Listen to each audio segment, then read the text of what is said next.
今日は、バックカントリースキーの買い方についてちょっと話します。はい。自分は、1年ぐらい前ですかね。1年ぐらい前から始めたので、そんな詳しくないんですけども、山スキー結構買うのに、ちょっと大変でしたね。どれ買ったらいいのかわからないっていうところですかね。スキー、普通のゲレンデ用のスキーっていうのは基本的に、長さですよね。長さとウエストの幅が決まれば、あとロッカーがあるとかないとかあるんですけども、好みの問題ですよね。ビンディングとかは基本的にどれでもハマりますよね。グリップウォークがあるかないかとか、そのくらいですかね。でも基本的に友達の板を借りて、あとドライバーでチャカチャカって調整すれば、前後調整して、何でも履けますよね。ゲレンデ用のスキーだったら。ところが山スキーっていうのは、このビンディングがいっぱいあって、今度どれ買ったらいいかわかんないんですよね。で、結論、買い方。東京近辺の方だったら、やっぱり神保町の、山スキー専門店に行くしかないですね。店員さんに聞くしかないですね。というのが結論なんですけども、なので結論は神保町の山スキーの専門店行くしかないですね。カンダハーとか石井スポーツとかああいうのですかね。でもそれだと何も説明になってないので簡単に説明します。で、山スキー、始め方2種類あります。1個目、安くやる方法。今持ってらっしゃる方、今、おそらくゲレンデスキーやってらっしゃる方、セミファットとか今最近持ってらっしゃいますよね。セミファットの板をそのまま活かして、ビンディングだけ交換する方法。で、ブーツとか、そういうの全部使い回し。ゲレンデ用のものを使って、ビンディングだけ山スキーのこれに変える方法ですね。これだと、7、8万。ビンディングが5万ぐらい。で、シールっていう後ろにつける滑り止めですね。登る方向だけ登れて、ずり落ちないようにする一方向の滑り止めですね。あれが2万。で、トータル7、8万ですね。これだと安くいけます。で、2個目の方法は、全部山スキーで揃える方法。これは、ブーツも山スキー用で、ビンディングも全部山スキー用で揃える方法。これでいくと、25万から30万っていうところですかね。ちょっと高いんですよね。で、自分は去年はこちらの安い AT ビンディング、AT ビンディングで始めました。ところが今年、山スキー用で揃えました。結論、簡単に言うと、こっち遅いんですよね。遅いっていうのは重い。このプレートを、一歩歩くごとにプレートを持ち上げなきゃいけないので、重いんですよね。で、ハイクアップが明らかに遅い。で、結局、あと、これ、結構、これ、シールで登れないところがあるんですよね。そうすると板を担いでいかなきゃいけないんですけど、重さが全然違うんですよね。この山スキー、めっちゃ軽い。なので、ハイクアップ、登るときは断然、こっちの山スキーの方が軽いんですよね。で、じゃあ、結論、山スキーのがいいんじゃないかって思う方もいると思うんですけども、そう簡単でもなくて、これ見てわかるように、ビンディング、いや、アルペン、ゲレンデ用のスキーはこうやってがっつりしてますよね。なのでやっぱ滑走性能、ブーツをガチって止める滑走性能は全然、この普通のゲレンデ用のがいいんですね。で、この AT ビンディングっていうのは山スキーもできるんですけども、基本的に、ゲレンデスキー用なんですよね。ゲレンデスキー用のビンディングを前後プレートで止めただけ。前後プレートでこうパカパカ上げてるだけなんで、この AT ビンディングの方のが明らかに滑走性能はいいんですよね。で、こちらだと、見ての通り、これピンで止めるだけなんですよね。こんな感じで、これが、山スキー用のビンディングですね。山スキー用のビンディングだと、こんな感じで、ピンで止めるだけなので、軽い。プレートがないんですよね。で、ビンディングの重さも軽いし、この一歩一歩歩くときの重さも軽いんですよね。で、はい。で、これが、AT ビンディング、ゲレンデ用のスキーで山スキーするタイプですね。これだとこんな感じで、一歩歩くごとに重いんですよね。体感ですね。2倍以上。こうやって持った感じ。2倍以上ですね。かなり重い。ですので、ハイクアップは明らかにこちらの AT ビンディングだと遅くなります。なので、結論から言うと結構難しいですよね。でも滑走性能は明らかにこっちの方がいいんですよね。前後がっつり止めるので、一旦山頂まで登っちゃった後、その後の滑走は、これは本当にゲレンデスキーと同じ感覚で滑れるんですよね。で、こちらの、山スキーのテックビンディングだと、これの状態にさらに後ろにピンで止めるだけなんですよね。ここにあるかな。ピンで、ありますね。このピンで止めるだけなので、ちょっとホールド性悪いのと、あとねじれるとパーンって外れちゃうって話ですね。ですので、一旦山頂まで登った後は、こっちのゲレンデスキーは重いけど、がっつり滑れるらしいですね。自分レベルだとそんなにどっちでもいいんですけども。はい。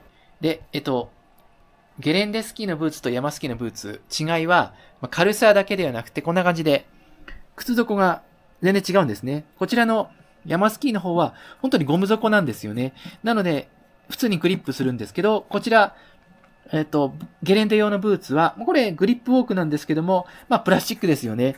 なので、やっぱこちらの山スキー用のブーツだと全然歩けるんですね。あと違いは、はい。これウォークモードがついてるんですね。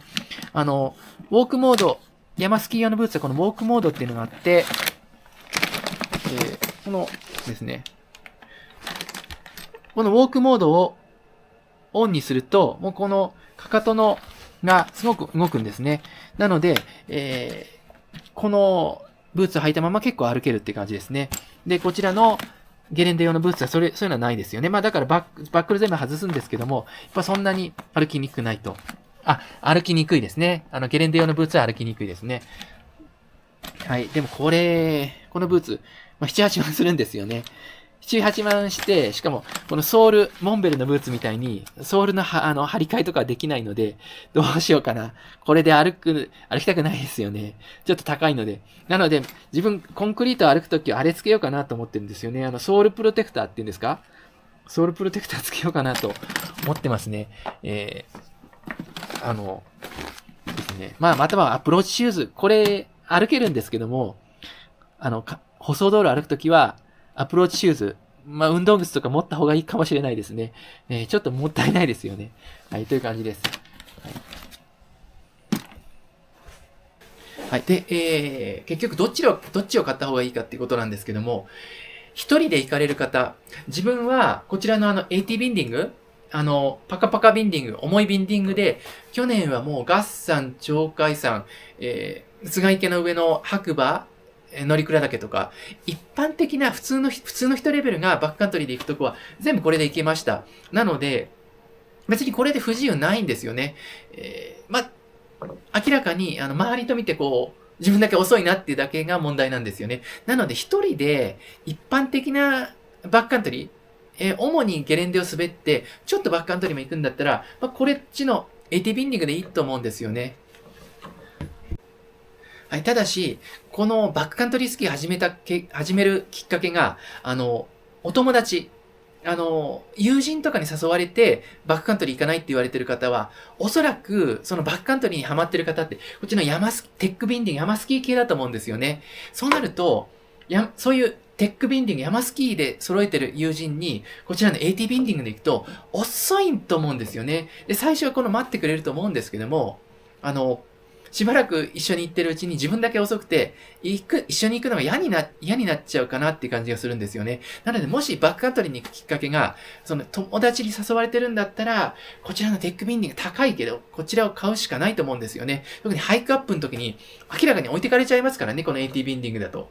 ですので、結論難しいですよね。結構登山、メインでやられたい方は、登山っていうか、登るのが好きな方ですね。テックビンディングのはいいと思いますね。あとシートラーゲンって言って、スキーのシールじゃ登れないところは、これ、リュックサックに担いでいかなきゃいけないんですよね。その時に、これ、重さ、多分2倍ぐらい、本当に2倍が全然重さ違うんですよ。で、ブーツも2倍ぐらいあるんじゃないですかね。ブーツも重さ2倍ぐらいで、ハイカップの時のこの重さも、やっぱパカパカビンディングが重いんですよね。ですので、結構登るのがメインの方はこちらのテックビンディングのはいいんじゃないかなと思います。で、テックビンディング。これが一番基本的なパターンですね。山スキーの一番基本的なパターン。前ピン止め、後ろもピン止めっていう、最も軽いやつですね。でも最近はこれの改良版が出てきて、これのアルペンビンディングとの折衷のやつが出てきてるんですね。それがキングピンとか、シフトビンディングっていうので、その山スキーとかの人の、YouTube とか見ていくと、もう絶対山スキーやシフトビンディング一択とかすごいこだわってるんですけど、それはまだわかんないですよね。実際やってみてどういうスタイルで滑るのかっていうのが決まらないと、その辺わからないですよね。なので、一応これは基本、一番、基本のテックビンディングを紹介してます。自分は、主に何ですかね。そんなにがっつり滑んないんですよね。見てみれば、私の動画見ていただければわかるように、ゆっくり滑ってますよね。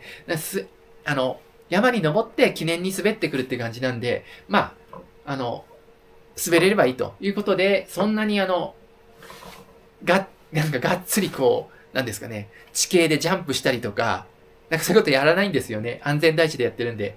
ですので、テックビンディングにしました。ただ、もしかしたら、これで今シーズン滑り始めて、不満が出てきて、シフトビンディングとか、キングピンに変えたいってなるかもしれないですよ。それはしょうがないですけど、という感じですね。で、はい。これで板とブーツは、結論、神保町に行きましょうってことですね。で、それ以外に、それだけ、それだけでバックカウントリー行けるかっていうと、それ以外に必要なものもあります。はい。で、スキー板は、基本的にショップの店員さんに聞くと、で買うって感じですね。これで、おそらくシールまでは、これにマッチするシールまでは、店員さんが勧めてくれると思うので、その通りに買えばいいんじゃないでしょうか。で、それ以外に必要なものですね。あんまり教えてくれないのが、これ、スキーアイゼンですかね。日本だとクトーって言うんですけど、クトーってフランス語のナイフって意味ですかね。これは、この、ビンディングとこにつける。これ専用品なんですね。それぞれのビンディングの専用品なんですけど、これは買った方がいいと思いますね。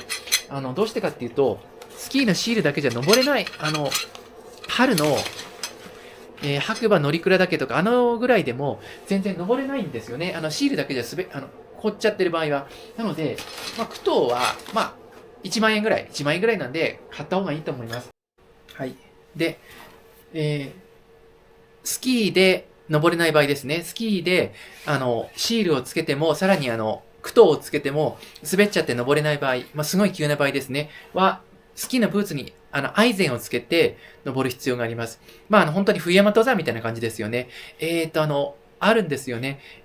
津賀池の上の、白馬乗鞍岳とか、あとは松本の乗鞍岳ぐらいでも、山頂の方は結構カチカチに固まっちゃって、本当に4月とかでもカチカチに固まっちゃって、シールじゃ危なくて登れないんですよね。去年の私の動画とか見ていただくとわかるように、本当滑落しちゃってる人もいましたからね。で、安全に行くんだったら、スキー板をリュックに装着して、アイゼンで歩く必要があるんですね。そういう時に、こういう、スキー用のリュックサック、これ、ランドナーパック33っていうモンベルのやつなんですけど、今だったら、フォールラインっていう名前に変わってますね。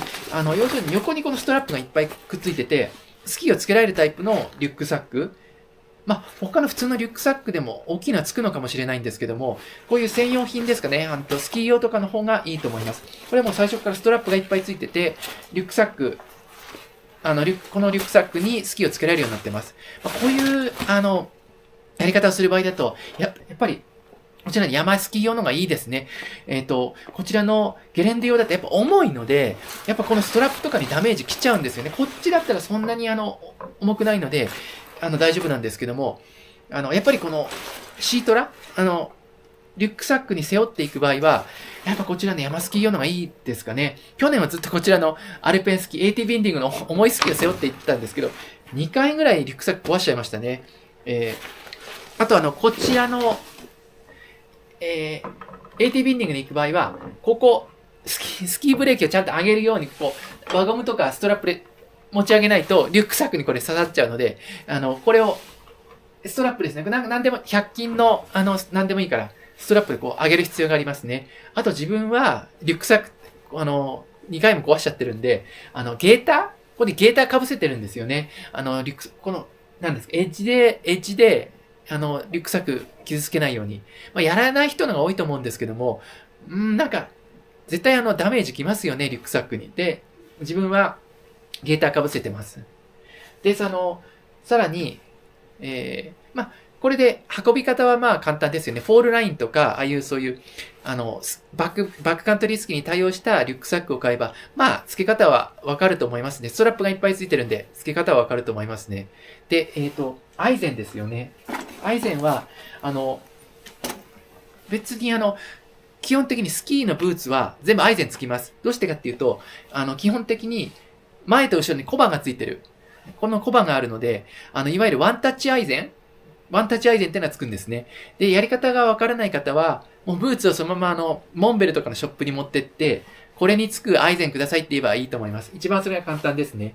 結構このスキーのブーツで歩いてる、アイゼンつけてると、そんなアイゼンがあるんですかってよく登山の方に言われちゃうんですけど、まあ、コバがありますからね。だから普通のアイゼンが全部つくんですよね。はい。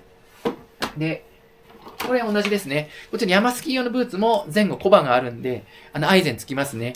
で、なので、いわゆるその登山用のワンタッチアイゼンっていうのがつくんですけども、まあ、自分はこの、先日アマゾンで結構話題になってた、格安アイゼン。まあ、6000円か7000円で買える、このアルミ製のアイゼン。これ軽いんですよね。アルミ製で、ただしワンタッチじゃないので、ワンタッチではないので、この紐式なんですけど、まあ、そんなに付け外しを頻繁にするわけじゃないんで、まあ、これでいいかなと思ってますね。この前の乗鞍、カモシカゲレンデにハイキャップするときはこれ使いました。全然、問題ないですよね。めっちゃ軽い。で、このストラップなんで、普通の登山靴とかにも流用できますね。なので、雪景歩きとか、そういう時にも全然、夏ですか、春とかにも使えるので、使い回しが効きます。なので、一般的には、まあ、せっかくこのコバがあるんで、ワンタッチアイゼンがいいっていう人が多いと思うんですけども、まあ別にこの、ワンタッチじゃない、普通のアイゼンでも全然いいと思います。はい。で、急なそのアイゼンをつけなきゃいけないような斜面を歩くとなると、今度ピッケルも必要になるんですよね。自分冬山登山の経験全くなくて、本当これが初めて買ったんですけども、乗鞍のバックカントリーで滑落する人を見てビビってこれ買いました。これ45センチですね。ペツルのすごい短いやつ。これを一応場所によって持ってきます。こけた時に止まらないんですよね、ピッケルがないと。で、なので、シートラをする場合は、このピッケルも必要ですね。なるべく短いやつがいいみたいですね。登山の方が使うような長いのではなくて、一番ちっちゃいのがいいと思います。で、あと別の方法として、まあ、併用してもいいんですけども、こう言って、スキーのストックに、このミニピッケルですか？ミニピッケルがついてるタイプもあるんですよね。こっちのが使いやすいかもしれないですね。やっぱ、ハイクアップするときは、これに切り替えるんじゃない、ピッケルに切り替えるんじゃなくて、やっぱストックのまま行きたいですよね。これのが歩きやすいので、まあ、こういうピッケル付きのストックのがいいかもしれないですね。自分はこっちで先にピッケル買っちゃったんですけども、まあ、これで良かったかもしれないですね。自分はこれ、右手に1本しか持ってないです。左手は普通のストック使ってます。まあでも、両手持つ方が多いですよね。はい。これ最初見たときはなんか、これすごいですよね。なんか、格闘技やってる方なのかなって思ったんですよね。乗鞍でこれ持ってる人がいて、なんか、ブルースリーっぽいですよね。なんか、ブルースリーに憧れて、なんか、誰かと戦ってんのかなと思ったんですけど、これあれ、滑落止めるんですね。知らなかったですね。っていうか、自分もその程度の冬山登山の知識なんで、全然分かってないんですね。はい。ということで、この、まあ、バックカントリースキーはお店で買えばいいですね。それ以外におすすめとしては、その買ったお店で、これは専用品なんですね。ビンディングとセットなので、お店で一緒に買っちゃった方がいいですね。1万円ぐらいなので、これは使うと思います。なので、クトーと、あとこの、アイゼンですね。シートラーゲン、ブーツで登るときのこのアイゼンと、リュックサック、スキー板がつくリュックサックとかも必要になると思います。あと、ピッケルですね。これピッケル。そのぐらいあればいいんじゃないでしょうか。あと、ゲレンデスキーしかやったことない方だと、結構中綿の入ってるすごいあったかいスキーウェア着てますよね。バックカントリーの場合は登るので、冬でも結構汗かくんですよ。なので、冬山登山の軽い、軽いじゃない。冬山登山用の薄めのアウターですか。で、重ね着をして温度調節できるようにしなきゃいけないんで、それは冬山登山用の、ウェアの YouTube とか見てください。いっぱい書いてありますよね。最近だと、ミレーのメッシュの網網っていうのが流行ってるみたいですね。自分はその中国製の似たようなものは持ってます。効果あると思いますね。はい。で、あと最後に、バックカントリースキーって言うと、ビーコンとゾンデボーって言うんですけど、それは、基本的に言うと使わない。っていうか逆に言うと、それが必要になった時にはもうダメですね。おそらくもうダメですね。どちらかっていうと、生命保険の請求の時に役立つって感じですかね。あと警察の方にとって役立つってことですよね。もうダメだと思いますね。で、去年の、例えば神楽のバックカントリーだと、閉鎖されたコースにインバウンドの方が入っちゃって、雪崩にあったっていうケースはありましたね。あとそれ以外だと、4の谷の穴に落ちちゃって亡くなった方と、あと、反射板の下に、木に衝突して足を骨折された。全然命に別状ないと思うんですけど、そういう方はおられて、そんなに雪崩、神楽のバックカントリー程度だとないと思うんですよね。というか、ビーコン持ってたからって助からないですよね。だからその、ビーコン、一応マナーっていうか、登山届に書く欄があるんで、自分は一応ポンコツの1万円ぐらいで買った中古のやつ持ってるんですけど、それどちらかっていうとマナーのために持ってるためで、使うもんじゃないんですよね。あとゾンデボ。一人で行く場合にゾンデボいるのかなと。自分も探してもらえないですよね。一人で滑ってる時に、埋まっちゃっても。パーティーちゃんと4人5人で一緒の集団で行く場合は、それはお互い探すために必要な、マナーとして必要なんだと思うんですけども、その辺はどうなんでしょうね。一応、リュックサックには、スコップと、ビーコンですか、自分持ってるんですけども、それはどちらかっていうとマナーのためっていう感じですよね。雪崩は、すごい危ないと思うんですけども、もう、雪崩にあったら基本的にはもうダメなんじゃないかなっていう感じですよね。特に一人の場合ですよね。なので、基本的に、すごいドパウの時は行かない。そして、すごく危ないなと思ったら、滑らずにハイクアップしたレーンに沿ってずっと戻ってくるとか、そういう消極的な方法しかないと思うんですよね。そう難しいですよね。あと、神楽のバックカントリーとかだと、明らかに安全ですよね。例えば田代落としのレーンとか雪崩ないですよね。緩斜面だし。あと、中尾根の尾根沿いから帰ってくるのも雪崩ないですよね。なので、場所を選べば、雪崩ない、リスクないところあるんですよね。南斜面とかの下のボトムとかはちょっと危ないかもしれないんですけども、そうですよね。ということで、多分バックカントリースキーっていうと、スキー板買った後にいきなりなんか5万円の、アバランチビーコン買っちゃう人いると思うんですけども、そうですよね。この、スキー板買った後に、次に買うもんっていうと、ゾンデボーと、なだれビーコン買っちゃう人いると思うんですけど、あれ使わないですからね。あれ、2個、メーカー品のスコップまで合わせたら多分5、6万かかりますよね。5、6万かかるんだったら、さっき言った、リュックサックですかシートランドできるリュックサックと、アイゼンと、あと、この、ピッケル付きのストックですね。こっち先に買った方が、こっちは使いますからね。なだれビーコンの方はどちらかというとマナー的な問題で、あと、もう自分が亡くなった後に役立つもんですからね。生命保険の請求とかそういうために使うもんですからね。もちろん持った方がいいと思うんですけども、まずこっち先ですね。苦闘とか揃える方が先だと思いますね。という感じです。で、はい。そんな感じですね。あと、ヘルメットとかは、わかりますよね。そんな難しくないです。ヘルメット一応被ってますね。スリーランとかで頭ぶつけるかもしれないので、一応、ヘルメット被ってます。あと、それ以外に関しては、冬山登山の YouTube とか見るのがいいんじゃないでしょうか。あと、行動食は自分が感じたのは、やっぱ凍るので、おにぎりは凍りやすいですね。簡単にやるんだったら菓子パンがいいと思います。あと、はい。で、さらに、冬山登山っていうと、基本は、サーモス、魔法瓶ですね。サーモスにお湯を入れて、さらに、万が一の時に、水から、雪を溶かして水を作れるように、ガスバーナーも持ってくっていうのが、まあ、そういうの基本だと思うんですけども、日帰りのバックカントリースキーだとちょっとヘビーですよね。で、自分の場合は、こんな感じで、なるべく糖分の多い、あれですね、ポカリスエットとか何でもいいんですけど、糖分が多いと凍りにくいですからね。それをさらに、100均の保冷バッグに入れて、まあ、保冷バッグですけど、これ保温ですよね、冬は。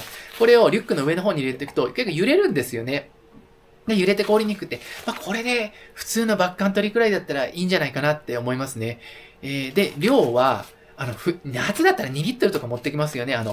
結構水飲みますよね。で、冬は、これ500でも飲まないんですよね。まあ、本当は飲んだ方がいいのかもしれないんですけども、500でも自分余るんですよね。日帰りのバックカントリー程度だったら。だから、だいたい冬は、こんなもんですね。500ml だけ持ってくって感じですね。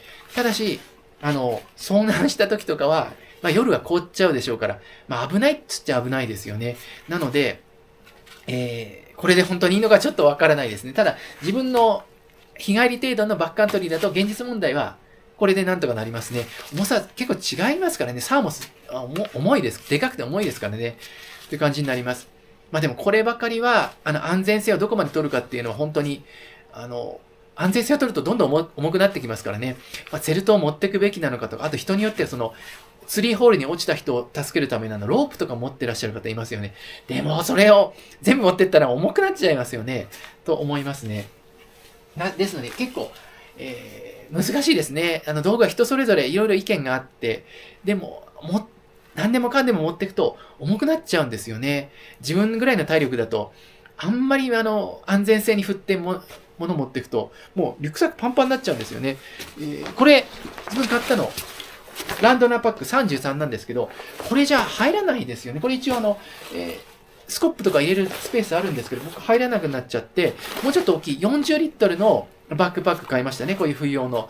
40でもガスバーナーとかも持ってないですよ。持たなくて、もうパンパンですよね。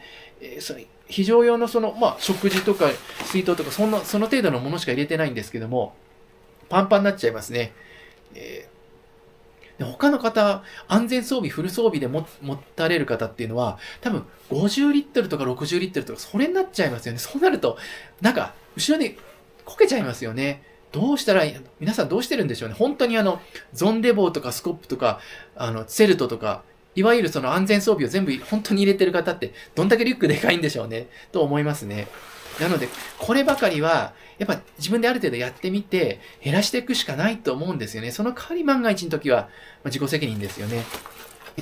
あとリーシュですね。リーシュっていうのは、こういう紐を、昔のすごい古いスキー、ビンディングにこのスキーブレーキがつく前の時代の古いスキー知ってらっしゃる方だったら、リーシュはついてましたよね。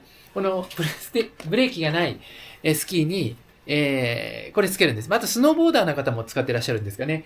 で、バックカントリースキーの場合はスキーブレーキついてるんですけども、リーシュをつけた方がいいと思います。どうしてかっていうと、普通のゲレンデスキーしかやってらっしゃらない方は想像つかないと思うんですけど、本当にドパーのところでバーンって転んじゃうと、この板がもうバーって潜っちゃって、行方不明になっちゃうんですね。多分、半径2、3メートルの範囲にあるはずなんですけど、もうわかんないんですよね、どこにあるか。で、実質的にスキーを失うってことになって、バックカントリーでスキーを失うと、もう行動不能になるんですよね。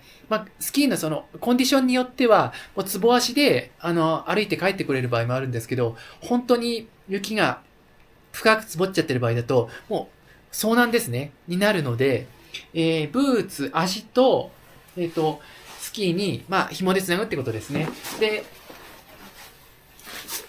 これ、特につなぐ場所とかないので、自分の場合は、この前のビンディングのとこに、タイラップ、ちっちゃなタイラップつけて、ここに、リーシュつけてます。で、リーシュは、モンベルのを使ってます。で、これは、雪崩の時に、板が足に、繋がっちゃって、逆に危ないっていう話もあるんですよね。で、ヨーロッパ方面だと、欧米だとこれは嫌われるかもしれないんですけど、いや、でも自分は結構ドパオで板を潜っちゃって、まあ、最終的に見つかったんですけど、津軽池のダブルブラックダイヤモンドですか。あそこですごい怖い思いしたんで、リーシュはその後つけてますね。まあ、雪崩の時はこれが危ないのかもしれないんですけども、でも板をなくしちゃうっていうのも、あと急斜面で、これ、あれですね、テックビンディング。まあ、これ、外れやすいんですよね。で、パーンって外れちゃって、バーンと板流しちゃったら、それこそ本当立ち往生ですよね。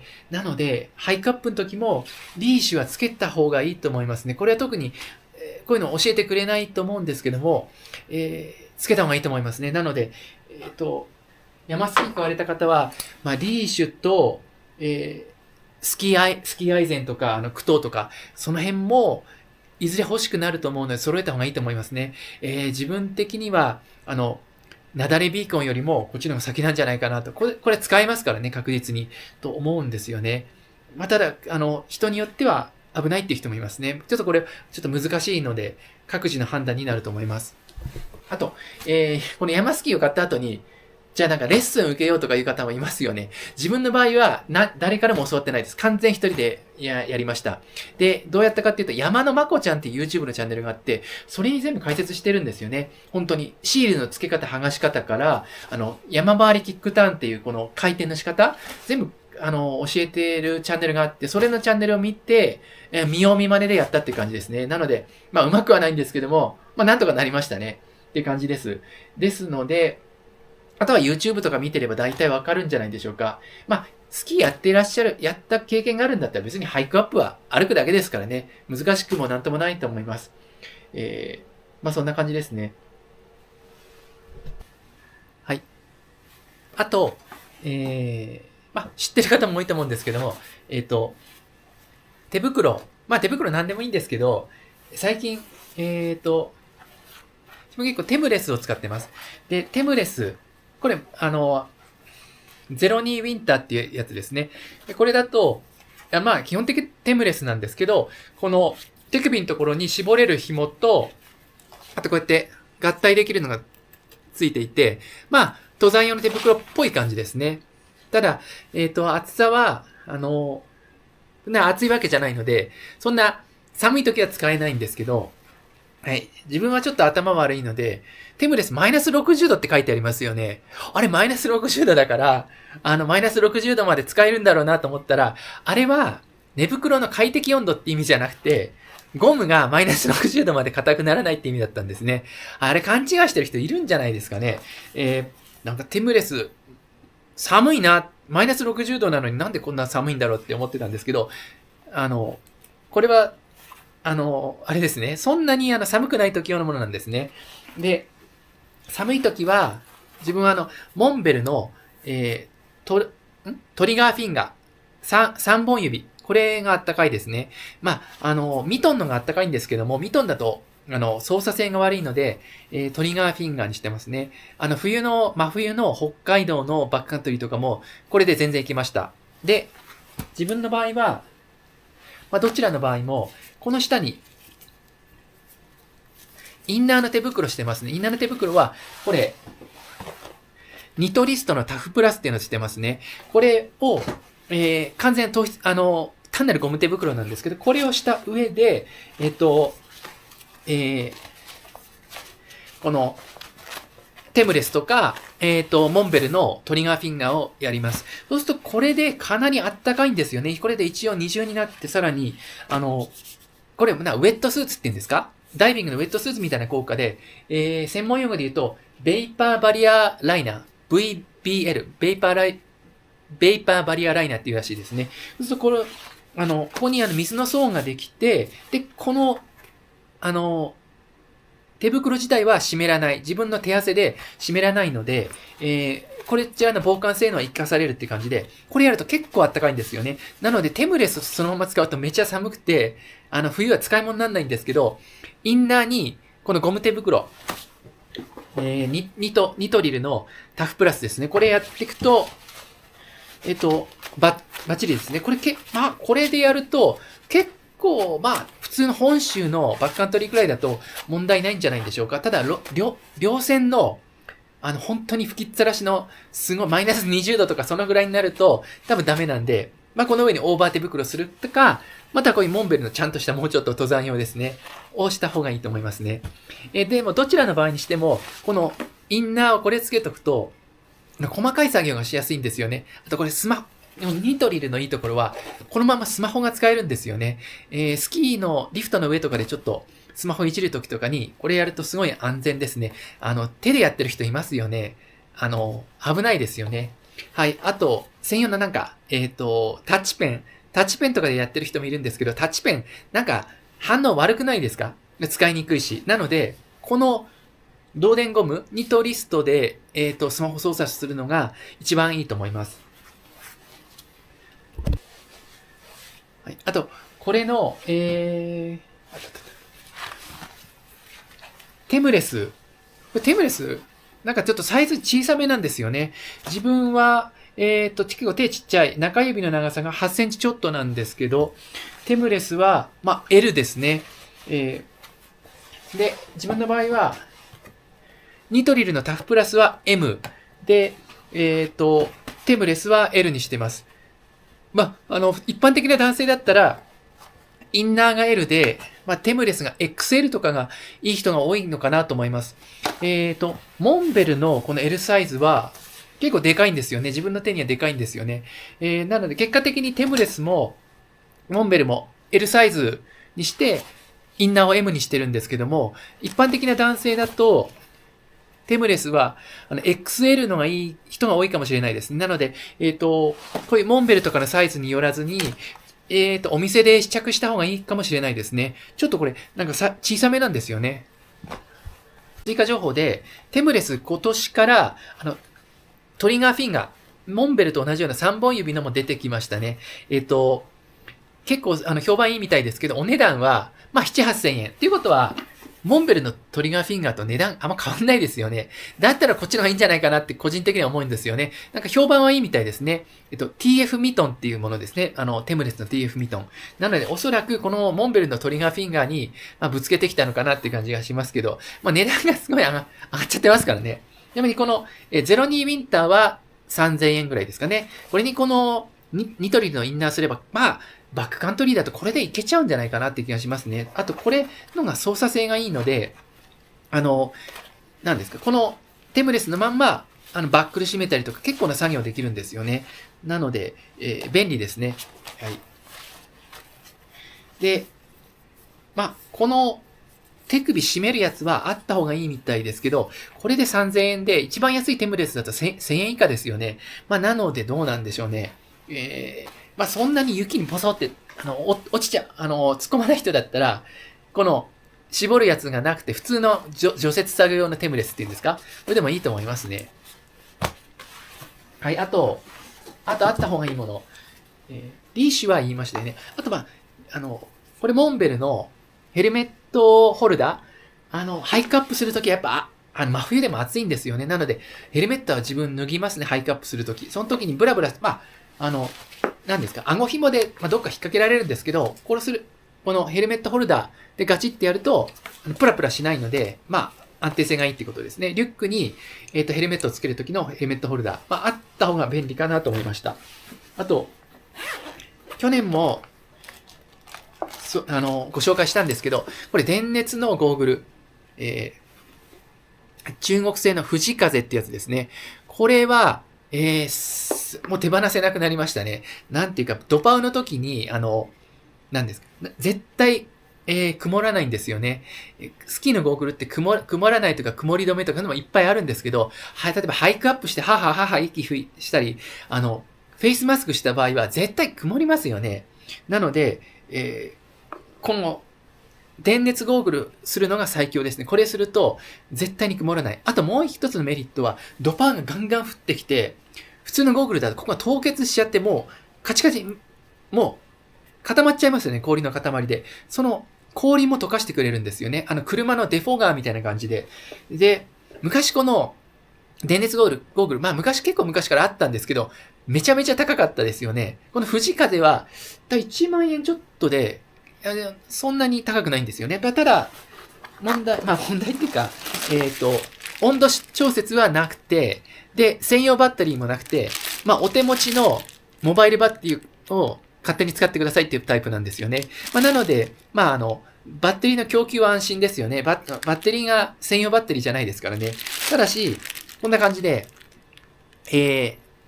USB の電源が、この胸のモバイルバッテリーまで繋がってなきゃいけないって感じですね。で、オンオフスイッチはないので、切りたいときはコードを抜くって感じですね。自分それで困ったことなくて、全然これでいいと思ってるんですけども、まあ、安い分そうなってるってことですね。特にドパウでガンガン寒くて雪がここに積もっちゃうときは、もうこれは神ですね。本当に視界がすごくいいので、これ、もういつもこれは必ず持ってるって感じです。これすごいおすすめです。はい。まあ、そんな感じですかね。はい。あとまあ、どうでもいい話なんですけど、スキーって結構テレマーク、自分は山スキーは全部テレマークだと思ってたんですね。まあそれ間違っちゃいないって感じですかね。昔はテレマークだけだったんですけど、確かにテレマーク売ってるんですよ。今、山スキーの店に行くとテレマーク欲しいって言えば売ってもらえるんですけど、今のタイミングでテレマークを買う必要性はないですね。あれは後ろが止まらないんですよね。この、なんですか、テックビンディングをさらにやばくしたっていうか、簡素にした感じですか。前で滑走するときも、かかとフリーなんですよね。あれはちょっと難しすぎて、まあ、未だにテレマークやってらっしゃ、テレマークターンってわかりますよね。多分、かかと上げたまま変なターンしてる方いますよね、ゲレンデで。まあ、あれが楽しくてやってるのはいいと思うんですけど、今、テックビンディングが出てきてる段階で、テレマークを今から覚える必要性はないです。なので、新たに山スキー買う方っていうのは、このテックビンディングが基本だと思います。で、これに加えて、シフトとかキングピンとか、それをどうするかっていうのは、まあ、好みの問題だと思いますね。思いました。あと、この、板の幅ですね。幅は、まあ、100センチ。すごくブルジョアな方で、厳冬期用のパウダー板と、春先の、板を何種類も、自宅に、置いておける方はいろいろ好きなように買えばいいと思うんですけども、普通の人って山スキーそんな何本も買えないですよね。なので、それだったらまあ、ここセンターの幅が、まあ100前後ですか？100とか110とかそのぐらいのを買えばいいんじゃないでしょうか。そうするとまあオールマイティに使えますね。ただ、すごいパウダーの時は浮力が足りないみたいですけども、まあそんな板何倍も買えないですよね、普通の人は。まあ買える方はいろいろ買えればいいと思うんですけども。はい。って感じですね。はい。はい。それぐらいになります。どうも。ご視聴ありがとうございました。もし自分間違ったこと言ってるんだったら、コメント欄で教えていただけると助かります。自分は本当始めたばっかなんで、本当これで正しいこと言ってるかどうかよくわかんないんですけど、コメントいただければ助かります。よろしくお願いします。